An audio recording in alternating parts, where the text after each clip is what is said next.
Prayer today.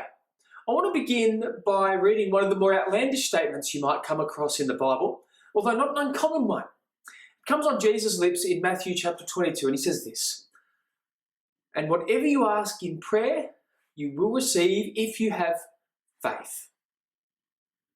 Now, I don't know what you do when you come across statements like that. As I say, they're not uncommon within the scheme of the Scriptures. If you read enough of the Bible, you will come across things like this, and you may wonder, what on earth do I do with them? So let me give you an example of why they're hard. Every week, if you came to our church services, you would see us praying for those among our number who are sick or who are grieving, who are poor and lonely and outcast, all that kind of stuff. But almost every week, I hear more news of someone who's in hospital or someone who's not going well, or you bury someone who has died of an illness and God apparently hasn't healed them. So what do we do when we're praying this kind of thing? How do we make sense of Jesus telling us that you'll get whatever you ask for if you have faith? Or maybe we just think, is it our faith that's the problem when our prayers don't get answered? Or is the promise no good? Or do we have to understand it a little bit better? Well, this morning I think we can be helped as we continue in the Lord's Prayer. We get to the fourth of the petitions in this great short prayer that Jesus taught his people to pray. And we're told, ask, give us this day our daily bread. In many ways, this is the most natural form of prayer for us, asking that our needs would be met. And so we're going to dwell on what it means to pray this prayer. And the first thing we need to see is that this is definitely an act of faith in God. It's an act of recognition that all that we have and all that we need comes only from his good and generous hand. You see, what Jesus is saying to these people is pray that God would give you what you need. And that's what bread is, right? For instance, I had breakfast this morning. I went to my cupboards. I wasn't thinking in terms of simply what do I need to survive. I opened the cupboards and there's, various cereals. There's porridge if I want to make that up. If I'm feeling like it, I could get some eggs, maybe run down the shop, grab some bacon. If I was getting really fancy, I could go up and, I could have gone up to the cafe and had a whole range of things to choose from. And the point is, when I think of food, when I think of mealtime, yes, I know I need to eat. My belly tells me that I'm hungry, but I also eat based on the taste buds, right? I'm eating the food for the enjoyment of the flavours as much as anything else. What we've got to realise is that most of human history, and even today, most of the world's population, is driven to eat by not so much the flavours, but the very need to survive. And in fact, we go back to Jesus' time, you're a Jewish person listening to him speak, we need to realise that a large chunk of his audience spend as much as 85% of their income just to buy bread. They lived off a bit of bread and fish. That was kind of it for the most part. And so they're hearing this and they're thinking, Jesus is saying, pray that God would meet my basic needs, right? If all of my labour, all of my effort, all my time and energy is given towards just getting bread, 6/7 of it is given over to that, then Jesus is saying, ask for what is essential.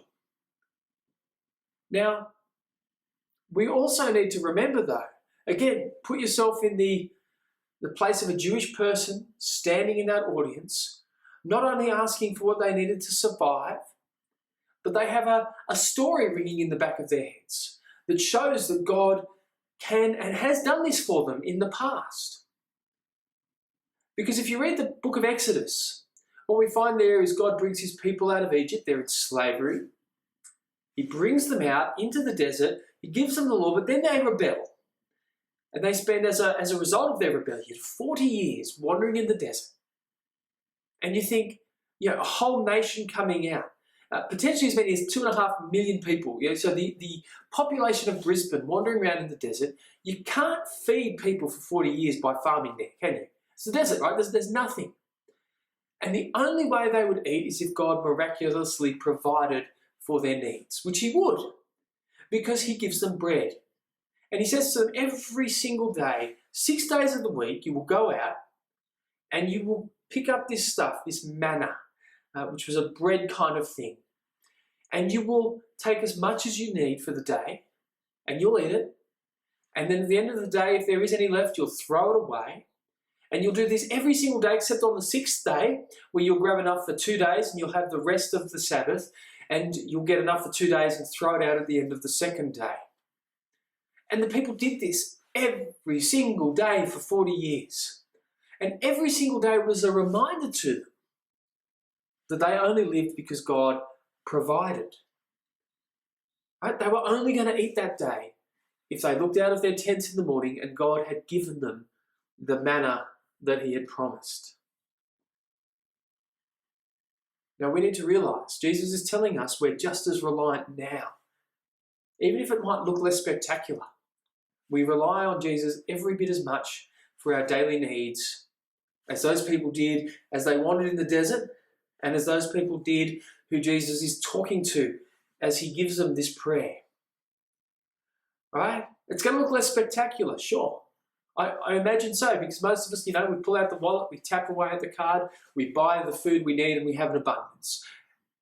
But even that, the money that we have, the food on the shelves, all of it, only comes to us because God allows it, because God gives it. And without his provision, none of that would be there. We're just as reliant as they are. And so Jesus says, ask. Ask. You who need things, ask the God of the universe to provide for your needs.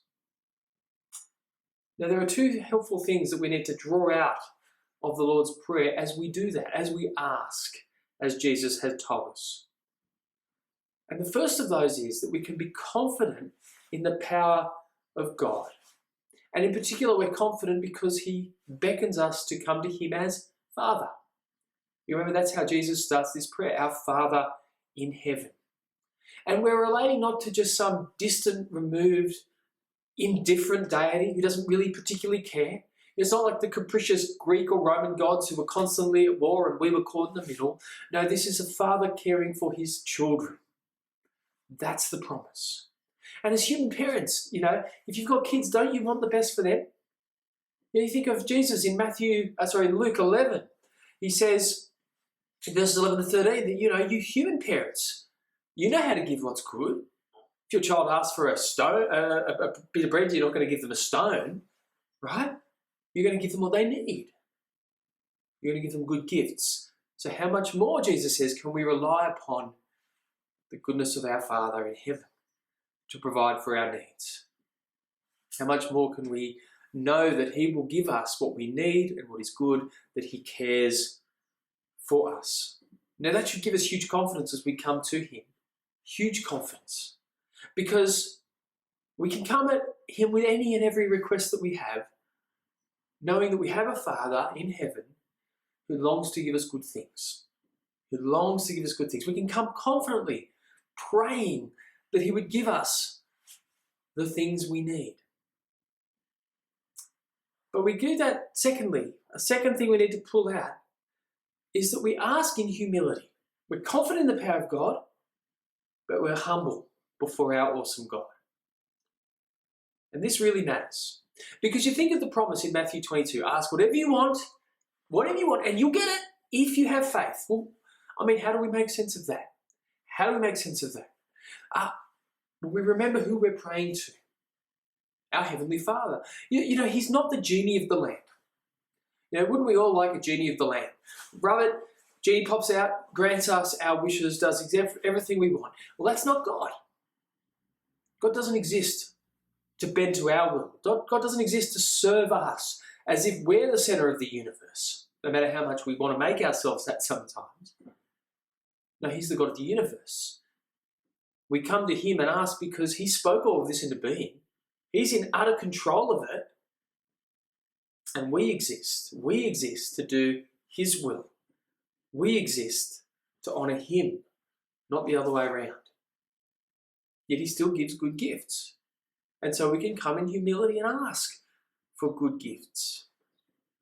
And why does it matter to remember who we're speaking to here as God as Father? Well, again, the genie of the lamp thing is helpful. Imagine you're a 15-year-old. Remember yourself back at 15. If you're only watching this and you're sort of only around that 15, Go back another 5 to 10 years and remember what you were like as a tiny kid. My bet is you asked for all kinds of things from your parents or from your friends, or you just desired things, maybe even prayed about things, that if you look back on, you'd go, oh, glad that didn't happen, right? You wanted them. You were certain that was what was best. You were certain that's what you needed and wanted.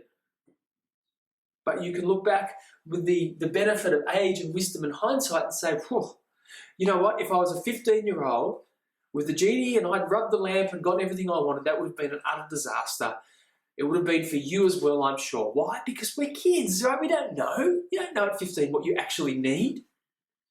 And thank God for parents who say no at that age, no matter how much it upsets us at that age. It would make a huge mess of life. Now, here I am, many years later. I still don't know everything I need or want. I think I do sometimes, but I don't. But I can look back with the benefit of hindsight and say, wow, I'm glad for wisdom. I'm glad for knowledge. I'm glad for all I've learned. We grow, we need that. You can think of it in terms of big picture stuff too. The experts sometimes get it wrong. Queensland, poor things. You know, they have their problem with sugarcane many, many years ago. Little beetles eating the sugarcane away. Well, how are we going to fix this? I know, someone says, let's get this cane toad and put it in there because that'll eat the bugs. Sure, okay, let's get rid of the sugarcane bugs. But in many ways, the solution has been worse than the problem beforehand. Why? Because we don't know everything. Even the best of us and the brightest of us have limits on our knowledge and our experience and all the rest of it. But God is not like us. God doesn't have limits on his knowledge, his experience, his wisdom. He's not waiting to learn what the future holds. He's not waiting to learn what you really need, as if you ask and he goes, oh, that's the answer. God is all powerful, all knowing, all loving. He's all good. And can I say that's why we need to pray the Lord's Prayer as Jesus gave us this prayer, in order. Because we can't pray to God, give us, until we first prayed, thy will be done. It's only when we recognise God's goodwill that what we want is going to be able to be asked of him. Right? This is wonderful. The Lord's Prayer is great. It teaches us there is a freedom. We come to the God of the universe who says, as a father to his children, I care for you. I'm going to meet your needs. But we also come knowing that even when I pray for things that are ridiculous and silly, things that I think I want, but I actually wouldn't want them if I got them, well, I can trust in the God of the universe who knows it. And I can humble myself before the God who cares for me. Because here's the truth. On one level, God doesn't give us everything we ask for, does he? We know that. We know that. We've prayed. We haven't gotten what we wanted. Sometimes we've gotten the opposite. Maybe it'll change in the future, we don't know. But it doesn't seem to work so simple as, I really believe that God has given me. But he certainly does give us what we need. You think about it. You think about, again, kids. You're a parent of a child. Your child has a real request, a real need. I'm hungry. Yeah, of course they're hungry. They need food. They know that. What's their solution? Dad, give me a bag of lollies. Dad, I want to eat a tub of ice cream. And you think, no. You know that that's wrong. You know that that's not going to be good for their teeth. That, you know, with diabetes, they won't live very long if you feed them what they actually want at 5 years old, right? So you feed them, no, you go have a sandwich, have a plate of meat and veg, have whatever it is that you actually need. And what God does is he will always answer in a way that is best for us. He'll give us what we ask for in faith. And it's in faith, I think, that is key. It's in trusting him when we ask for our needs. Not necessarily giving on our terms, but giving what we most need. And so we ask in faith. We ask trusting his goodness. There's a place that shows this really well, and I think Jesus himself shows us. In Hebrews 5:7, we're told that Jesus, during his time on earth, offered up prayers to God to be delivered from death. And he was heard. And you might read that and think, well, how was he heard, right? Jesus died. Jesus was crucified. There he was in the garden praying, may this cup pass from me. It seemed like Jesus was ignored. But of course we know Jesus was heard. How? Because he rose. He was delivered from death because he rose from the grave. He was delivered and he lives now forever. And we can say then that he was heard, that he was delivered from death, not in the way we might expect that prayer to be answered, but in a way far more glorious than we would have expected. So we can say with the old Puritan writer, Richard Sibbes, God will always give you the value of what you ask, but not always in kind, right? So when we're trusting in God and we ask for something, he may not give it on our terms, but he will give us what the need is. Well, Tim Keller says, God will always give you everything you would have asked for if you knew everything he knows. Right? A recognition that God answers prayers, but he answers them even better than what we know how to pray. So what we need to do is learn to listen to Jesus and ask. We can ask boldly. Cast all your cares on him, 1 Peter 5:7, because he cares for you. We can come and pour out every single need that we have before our good God. And we can do it honestly and openly, knowing that he would provide, knowing that he will give us what is best. You see, we pray trusting God's provision, confident in his fatherly goodness and power, humbly praying, thy will be done, knowing that he will meet our needs with a wisdom and a knowledge and a love that we can simply never have.